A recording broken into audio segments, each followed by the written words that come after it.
Hey, this is Matthew Ricks, and today on the Music Business Newsletter, we got an email from an artist who wants to know how to become a legendary band and not just like every other band that fades out after a couple of years. But before we get started, if you have a question on the music industry that you'd like for me to answer, just go to MatthewRicks.com, click submit your question. Listen, I don't need you to become a member. I don't need you to buy a book. I don't need you to book a coaching program.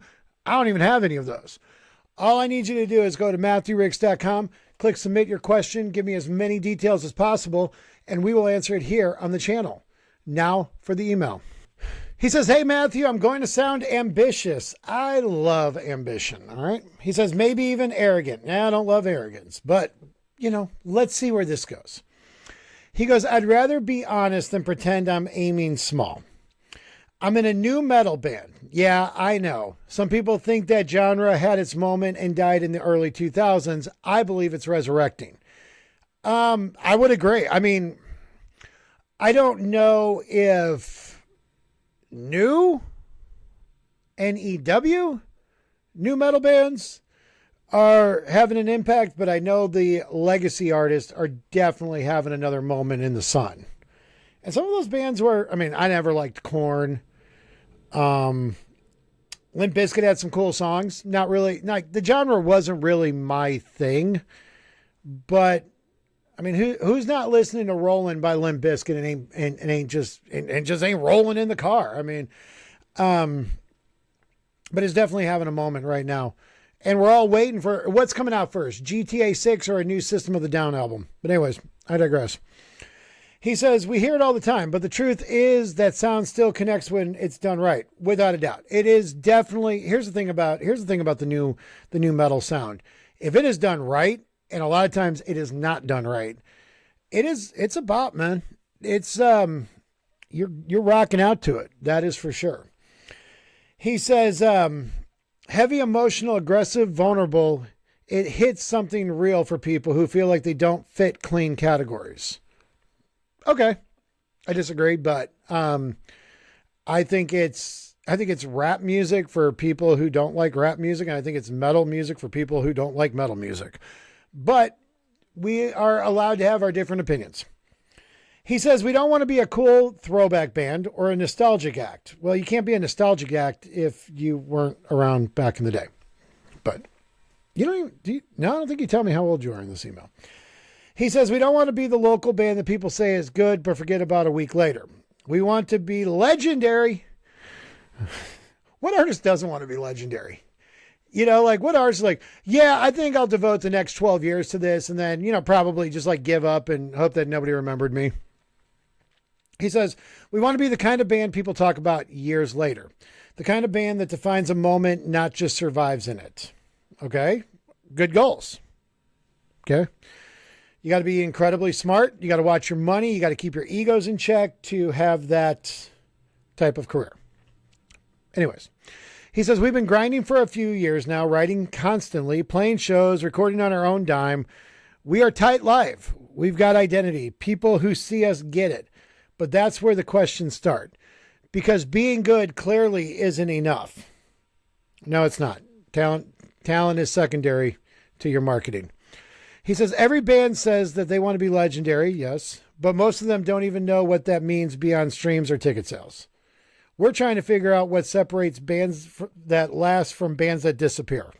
There's a few things. I can tell you this, when I was an A&R, you'd sign a band and you go, they're going to hate each other by the end of the first album. Because there would just be way too much ego. You got some dude who's listening to his girl. She thinks he should go solo, and you're like, he's the bass player. You got a guy who wants to write songs, and they're not good, but he can't take no for an answer. You get people who get really bad managers, horrible man. I can't tell you how many bands I've seen careers were destroyed because they got really, really terrible managers. People always want to dog on don't sign a bad deal or whatever. I've seen more careers ruined because managers ruined them. Because they overplay their hand. He says, we're trying to figure out what separates bands that last from bands that disappear, especially in a genre that people think is already over. I don't think everybody thinks that new metal is over. Brand New World Festival in Vegas is massive. Massive. That's not, that's not some band playing at the county fair. Like, that's a massive festival. So I think you guys, you keep saying how everybody thinks it's over. I don't think that's true. Is it mainstream? No. But I don't think a lot of rock is mainstream these days. And I think a lot of rock, you have your back against the wall because it's not mainstream.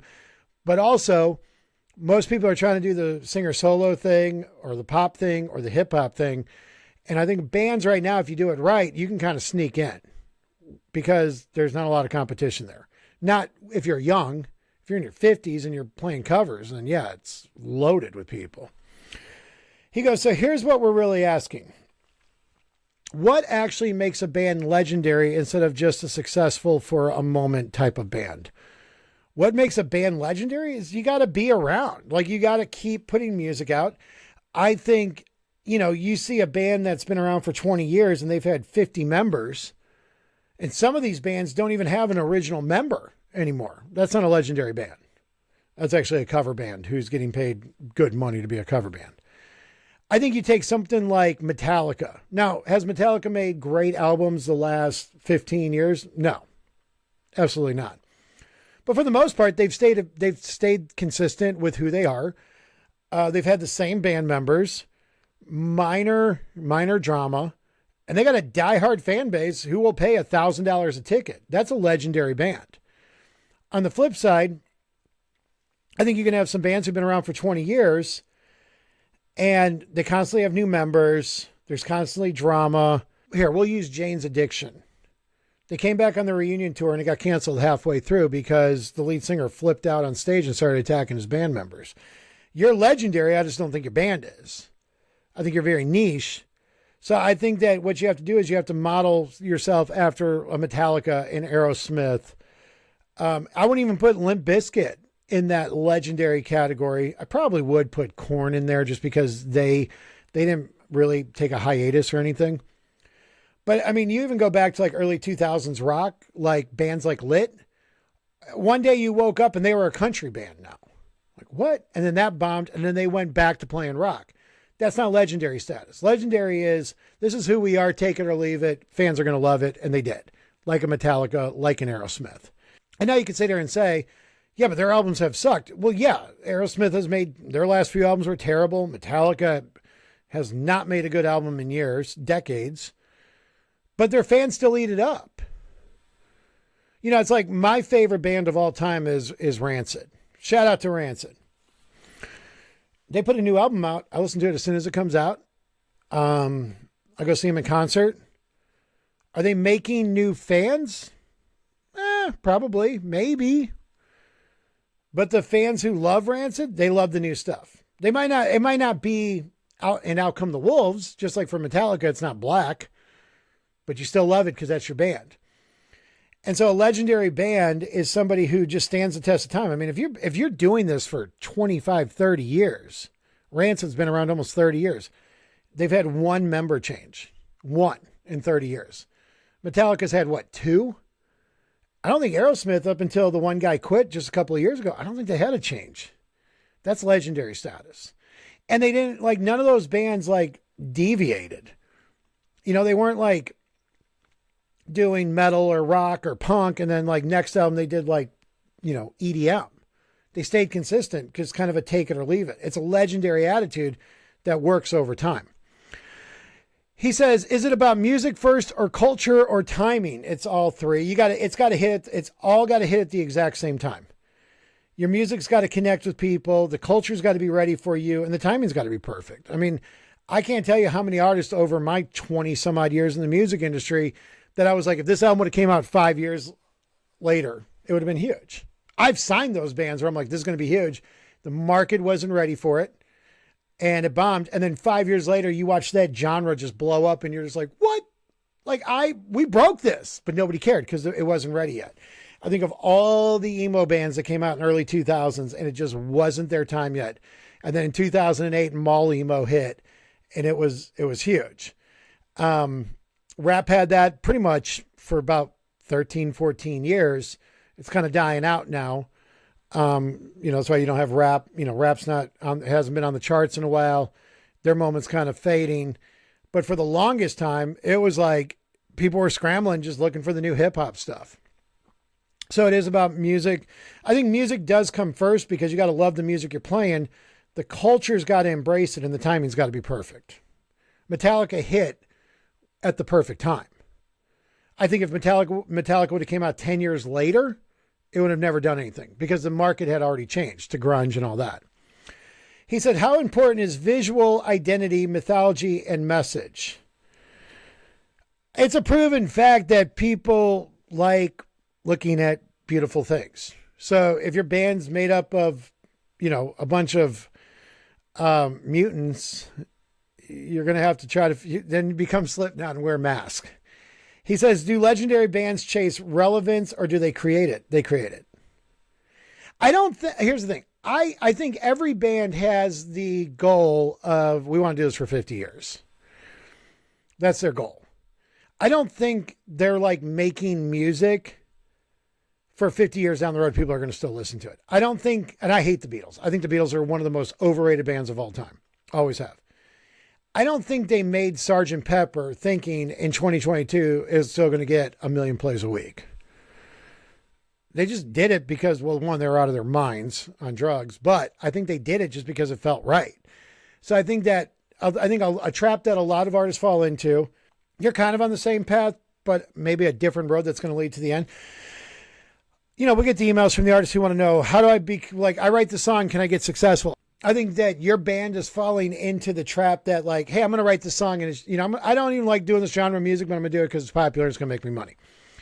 I think that's a trap because you're like, we're going to write music that's going to be legendary and we're going to be around for 50 years. Well, what if you're not? What if you're only around for 40 years? You're going to still be happy with that?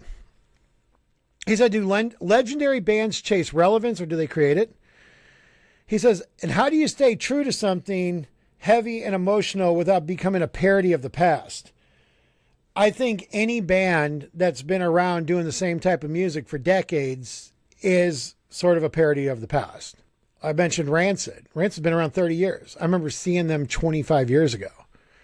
When they play Time Bomb, it takes me back to high school. I know exactly where I was the first time I heard that. And you kind of relive the glory days. I mean, I think that like Brand New World, When We Were Young Festival, all these like legendary hip hop festivals, it's a nostalgic play. Like you are a parody of the past.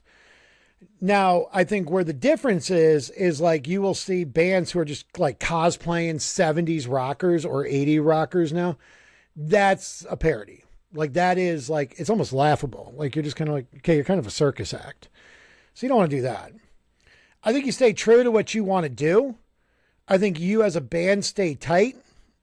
Like personally, I think you try to make the best music possible.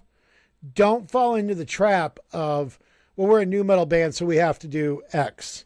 Just do whatever feels natural. But don't do it to chase money or legendary status or whatever. Because most people who try to be legendary, they flame out in 2 years. They're not being honest with themselves. He says, we are not afraid of hard work. We are not afraid of being misunderstood. We just don't want to waste years doing things that don't move us closer to becoming something that actually matters. Don't worry about wasting time because if you're honest with yourself and you have a band of brothers and people can feel that passion and excitement, whatever the numbers are, you're going to feel successful. You're going to look back and be like, that was the time of my life. He says, we want longevity, we want impact, and we want to leave a mark. Then have a purpose.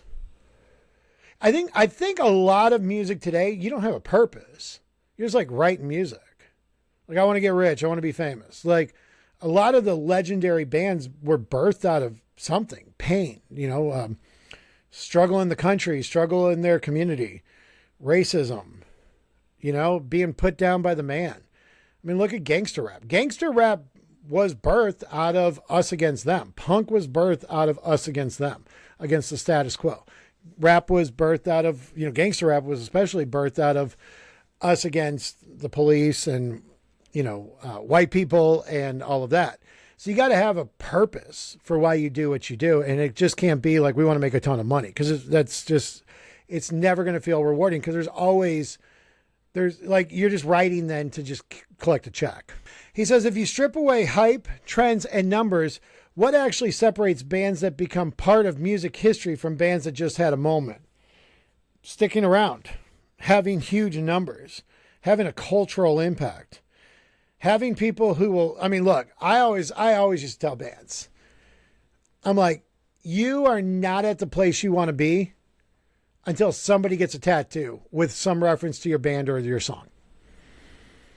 And now, this was 10 years ago, and now tattoos are far more prevalent. And so how many Metallica tattoos do you think there are in the world?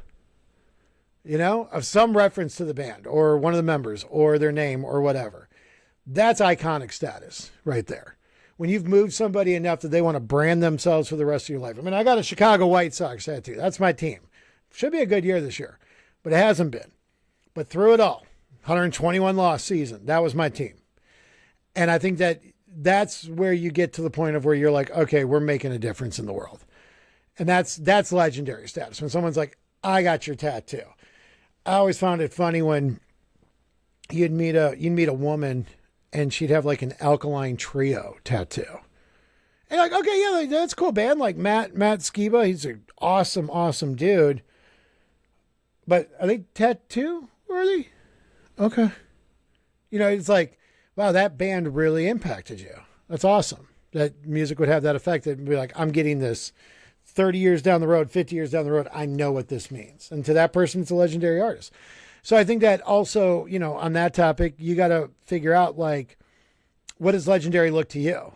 Is it 500 people who will get your tattoo, or is it 500,000?